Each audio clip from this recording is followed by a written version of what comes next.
আসসালামু আলাইকুম, সবাই কেমন আছেন? আমার বাসায় একটা কাঁচা কাঁঠাল বাসায় এনেছিল তরকারি খাওয়ার জন্য, কিন্তু কাঁঠালটা একদিন বাসায় রাখাতে পেকে গেছে। তো আমার ছেলে কাঁঠালের গায়ে হাত দিয়ে বলছে, আম্মু দেখো তো কাঁঠালটা মনে হয় পেকে গেছে।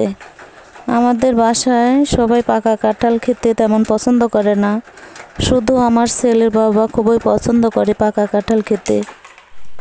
আমি এই কাঁঠালটা ভাঙবো, তাই হাতে একটু সরিষার তেল লাগিয়ে নিয়েছি, কারণ হাতে অনেক আঠা লেগে যাবে।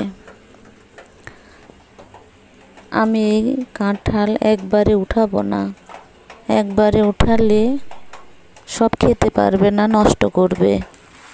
তবে কাঁঠালের একটা সুন্দর রেসিপি আছে, যা খেতে আমার বাসার সবাই পছন্দ করে। আপনারা যদি এই রেসিপিটি দেখতে চান তাহলে আমাকে কমেন্টস করে জানিয়ে যাবেন। আমি তাহলে পরের ভিডিওতে রেসিপিটি শেয়ার করার চেষ্টা করব। আমার এই ভিডিওটি যদি ভালো লাগে তাহলে ফলো ও লাইক শেয়ার দিয়ে পাশে থাকবেন। আমার অর্ধেক কাঁঠাল প্রায় তোলা শেষ হয়ে গেছে।